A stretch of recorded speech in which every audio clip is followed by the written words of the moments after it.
สบายดีเนาะเมื่อนี้ทีมงานสุญญาสมุนไพรเจเฮิร์บของพวกเฮาก็ได้ลงมาเยี่ยมยามลูกค้าอยู่ที่บ้านอ้นน้อยเมืองเหล่างามแขวงสารวันเจ้าผู้เพิ่นได้ซื้อสุญญาสมุนไพรเจเฮิร์บไปรับประทานเนาะเฮาก็ลงมาเยี่ยมยามทำข้าวเนาะเจ้าสบายดีพ่อสบายดีอยากให้พ่อแนะนำตัวอีพ่อชื่อหยังเนาะชื่อจุ่มมาดีนามสกุลสอนศิรวันอายุ69 ปีโอ้69 ปีนั่นแหละ69 ปีก็ยังบ่ทันได้เฒ่าเนาะพ่อมัน70เลยมันก็ลงปีนี้แหละลงแห้งปีนี้แล้วแต่ข้ากระเพาะขึ้นนะอีพ่อเป็นโรคเกี่ยวกับกระเพาะพยาธิของพ่อนี่มันก็มี3-4แนว1แล้วปอด2แล้วกระเพาะ3มาแล้วเขาเอิ้นว่าประหลงนะมักเจ็บหันเจ็บนี้ว่าจังซี่โดยเวลามันประหลงมันขึ้นแห้งนี่จนได้ไปโรงหมอเลยเวลามันขึ้นมันแข็งแบบมันเป็นคือเป็นเขาเป็นเตตานอสนะมันขึ้นแบบนั้นด้วยวันนี้อีพอมาหูจักกับสุญญาสมุนไพรเจเฮิร์บนี่หูจักทางใดเจ้าหูจักนำวิทยุนี่แหละเพราะว่านอนฟังอยู่ไฮเด้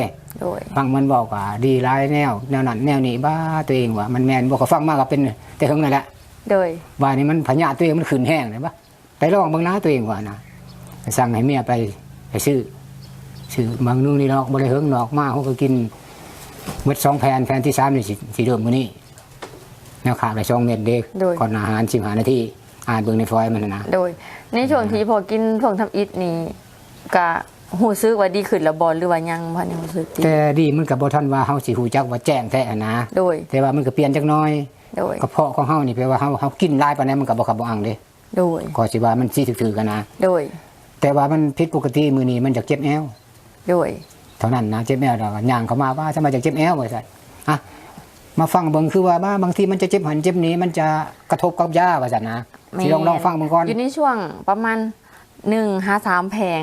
มันจะมีอาการเจ็บแห้งกว่าเก่าจากที่เคยเจ็บแล้วพอก็ต้องอดทนกินไปอีกเจ็บนี่มันจะเจ็บอยู่ประมาณ2-3 มื้อเท่านั้นละหลังจากที่เจ็บแล้วมันจะเบาไปเลยบางคนกับแพงทำอิฐกับเจ็บแล้วบางคนกินหอด3 แพงเลยเจ็บ2 แผงเป็นอย่างมาต่างแต่คืนนี่นะโดยแสดงว่าถือเมื่อหอดให้ละบ้ามาจะมาคัดว่า